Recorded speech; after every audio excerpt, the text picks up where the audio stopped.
امروز سوال جالب به دستم رسید در رابطه با اینکه چجوری لغت حفظ کنیم و اینکه من خودم به شخصه چجوری این کارو انجام میدم. میخوام تو این ویدیو راجع به همین صحبت کنم، اما قبل از اون جا داره تشکر کنم از دوستانی که توی شبکه‌های اجتماعی و ایمیل سوالاشون رو من در میون میذارن. همینجا بگم ما قراره به همه این سوالها پاسخ بدیم توی ویدیوهایی که توی چنل منتشر میکنیم و اینکه هر چیزی که توی این ویدیو میخوام بگم بر اساس تجربه شخصی خودمه.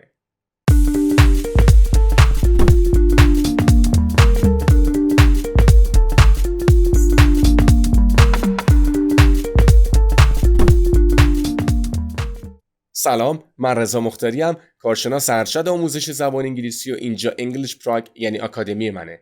اگه دنبال یه منبع با کیفیت رایگان برای یادگیری زبان انگلیسی هستین، حتما این چنل رو سابسکرایب کنید. ما به طور هفتگی ویدیوهایی رو در رابطه با موضوعات مختلف آموزش زبان انگلیسی منتشر میکنیم و اگه میخواین اولین نفری باشین که از جدیدترین ویدیوها باخبر میشه، زنگوله نوتیفیکیشن هم بزنید. همونجور که گفتم تو این ویدیو میخوایم راجع به این صحبت کنیم که چجوری لغت حفظ کنیم تا اینکه مدت طولانی تری توی ذهن ما باقی بمونه. مطمئنم همه شما که میخواین به انگلیسی ارتباط برقرار کنین، خیلی راحت و روان انگلیسی صحبت کنین، منظورتون رو واضح و روشن برسونین و وقتی دارین صحبت میکنین بین هر لغت توپق نزنین، چون دارین فکر میکنین که بعدش از چه لغتی استفاده کنین. به این فکر کردین که برای یادگیری لغت باید از چه روشی استفاده کنیم تا مدت طولانی تری این لغت توی ذهن ما بمونه. میدونم که خیلی از شما روش‌های مختلفی رو امتحان کردین و در آخر به این نتیجه رسیدین که نصف بیشتر این روش‌ها به درد نمیخوره.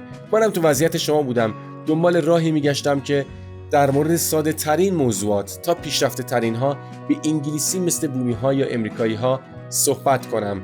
ویدیوهای زیادی رو تماشا کردم، پادکست‌های زیادی رو گوش دادم در رابطه با اینکه چجوری میتونم دایره لغات خودم رو بزرگتر کنم.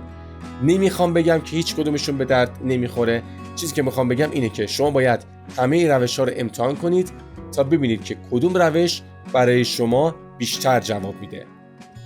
روش اولی که خیلی‌ها پیشنهاد میکنن اینه که روی گوشی موبایلتون یه اپلیکیشن لغت نصب کنید که این اپلیکیشن به طور روزانه نوتیفیکیشن هایی رو به شما ارسال میکنه و همچنین لغت روزم براتون میفرسته.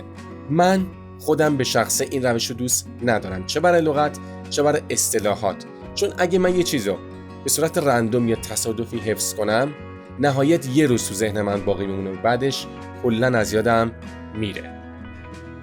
روش دومی که خیلی‌ها پیشنهاد میکنن اینه که روزانه 5 تا 10 تا لغت حفظ کنید. خب احتمالا روزای اول شما این کار رو انجام میدید و حتی بعضی از لغات توی ذهنتون برای همیشه باقی میمونه. من خودم به شخصه اون اوایل که این روش رو به کار گرفتم خیلی با انگیزه بودم، حتی لغات رو با خودم تکرار میکردم، مینوشتم، حتی با بعضیاش جمله میساختم، اما یکم که گذشت حوصله‌ام سر رفت، چون نمیدونستم باید چه لغتی رو یاد بگیرم که توی مکالمات به دردم بخوره و اینکه به صورت رندوم بیام یه لغت رو حفظ کنم اصلا به کارم نمیاد. روش سومی که پیشنهاد میشه اینه که همیشه چند تا کانال یا پیج انگلیسی زبان رو دنبال کنید. خب من این روش رو باهاش موافقم و خیلی هم به نظر من موثره. این باعث میشه که شما اطلاعاتی که کسب میکنید از فضای اینترنت همش به زبان انگلیسی باشه.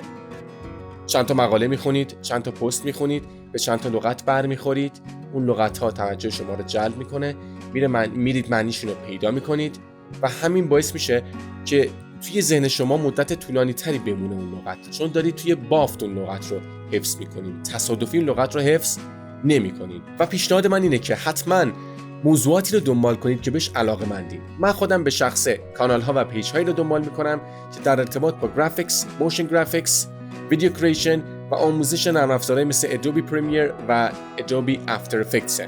من به این موضوعات علاقه دارم چون دارم این ویدیوها رو میسازم. من به این موضوعات نیاز دارم برای ساختن این ویدیو. در نتیجه لغت‌های مرتبط با این موضوعات هم برای من جذابه و باید اونا رو یاد بگیرم. یه چیزی هم بگم، زیاد روی این که روزی چند تا لغت یاد بگیرین حساس نباشین. رقابت که نیست، مسابقه که نیست. یادگیری زبان همونجوری که میدونید یه فرایند تدریجیه. درسته؟ بهتون قول میدم اگه این روش رو پیش بگیرین، بعد از مدتی بیش از اون چیزی که الان تصورشو میکنید میتونید توی روز لغت یاد بگیرید. روش چهارم اینه هر نوع اطلاعاتی که توی فضای اینترنت بهش نیاز دارین به انگلیسی راجبش سرچ کنین. خب این روش اوایل ممکنه چالش برانگیز و سخت باشه و همش یادتون بره، اما سعی کنین بهش عادت کنین. اوایل که من این روش رو پیش گرفتم همش یادم میرفت. مثلا وقتی لازم بود که راجب یه موضوعی زود و فوراً تحقیق کنم، یادم میرفت که حتما باید به انگلیسی راجبش تحقیق کنم. فارسی میمدم توی گوگل راجبش سرچ میکردم. یادتون باشه این روش بسیار موثره و بعد از یه مدتی براتون عادت میشه. من الان دیگه هیچ اطلاعاتی رو به صورت فارسی راجبش تحقیق نمی کنم، سرچ نمی کنم. این روش حتی میتونه مهارت ریدینگ و اسپیکینگ شما رو هم بهبود ببخشه، چون من خودم به شخصه توی خونه وقتی این اطلاعات رو توی گوشی میبینم سعی میکنم با صدای بلند اونو بخونم، با خودم کلمات رو بگم. و اینکه چرا این روش موثره، چون اون اطلاعاتی که دارید دنبالش میگردین شما بهش علاقه دارین، یعنی براتون ارزشمنده. در نتیجه لغات مرتبط با اون موضوع هم براتون ارزش پیدا میکنه و توجه شما رو جلب میکنه. همین باعث میشه که وقتی معنی اون لغت رو پیدا کردین مدت طولانی تری توی ذهن شما بمونه. مثال میزنم، مثلا به یه مشکل نرم افزاری توی لپتاپتون برخوردین، به انگلیسی اون رو سرچ کنین. یا مثلا اگه پت دارین توی خونه، گربه سگی نگه میدارین، به یه مشکلی برخوردین راجع به تغذیه‌اش یا نگهداریش، همه اینا رو به انگلیسی سرچ کنین و اینو سعی کنین براتون یه عادت بشه. توصیه که اینجا دارم اینه که لغاتی رو که یاد میگیرین توی مکالمات روزمره‌تون ازش استفاده کنین تا یادتون نره. اینجا پیشنهاد میکنم که این ویدیو رو حتما ببینید. در رابطه با همین موضوع صحبت کردم، اینکه برای اینکه زبان رو از دست ندین حتما باید ازش استفاده کنین تا توی ذهنتون باقی بمونه. مخصوصا لغت، همیشه لغت هایی که حفظ میکنین رو استفاده کنین تا یادتون نره. خب اگه کسی رو ندارین که باش انگلیسی صحبت کنین، باش مکالمه داشته باشین، مشکلی نداره، برین جلوی آینه با خودتون صحبت کنین. اتفاقا این بعضی جا بهتر از اینه که با یکی که حال نمی‌کنی انگلیسی صحبت کنین. من اون اوایل واقعا برادرم و مادرم از دستم کلافه شده بودن، همش میگفتن بیاید با من انگلیسی صحبت کنین. البته من اون موقع با همکلاسیای دوران دانشگاه هم انگلیسی صحبت می‌کردم و الانم همیشه می‌بینمشون یا پشت تلفن باشون انگلیسی حرف می‌زنم تا اون لغاتی که بلدم هیچ وقت از یادم نره. روش ششمی که برای یادگیری لغت پیشنهاد میشه تماشای سریاله، چون سریال‌ها عمدتاً روی موضوعات خاصی تمرکز می‌کنن و توی این سریال‌ها یه بار که یه لغت رو میشنوین میرین راجبش توی دیکشنری سرچ میکنین و معنیشو متوجه میشین. حالا این لغت هی در طول سریال تکرار میشه، همین باعث میشه که این لغت مدت طولانی تری تو ذهن شما باقی بمونه و وارد حافظه بلند مدتتون بشه. مثلا میتونید سریالی مثل Breaking Bad رو امتحان کنید. سریال خیلی خوبیه، ساختارها و گرامرهایی که استفاده میکنن ساده است، خیلی واضح صحبت میکنن و موضوعش هم راجع به شیمی و تجارت مواد مخدره، یعنی لغاتی که اونجا یاد میگیرید مرتبط با این موضوعاته. یه چیزی رو اینجا بگم، شاید بپرسید که این سریال مورد علاقمون رو با زیرنویس ببینیم یا بدون زیرنویس. خب لینکی یه ویدیو رو اینجا میذارم که دقیقاً راجع به همین موضوع توش صحبت کردم، اینکه با زیرنویس ببینیم یا بدون زیرنویس. روش آخری که پیشنهاد می‌کنم اینه که همیشه سعی کنید به انگلیسی بنویسید. مثلا میتونید یه سری داستانا از خودتون بسازید و بنویسید.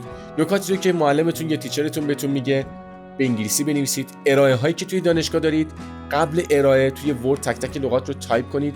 من خودم دوران دانشگاه این کارو انجام میدادم، نتیجه گرفتم. یعنی چی؟ یعنی قبل ارائه میومدم تک تک اون جملات رو توی ورد تایپ میکردم.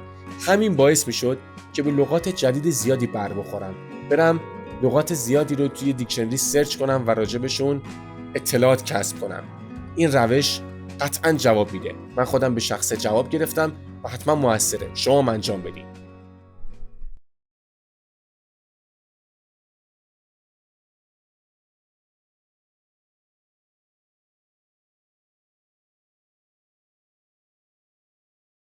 خب به آخر ویدیو رسیدیم.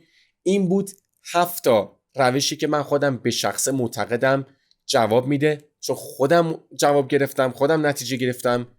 روش‌های دیگه هم هستن، نه اینکه فقط این 7 تا باشن، اگه روش خاصی هست که شما استفاده میکنین و موثر بوده توی کامنت ها بنویسید، هم من هم بقیه زبان آموزا ازش استفاده کنن.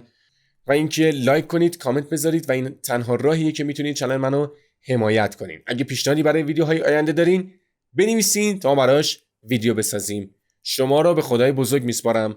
خدا نگهدار.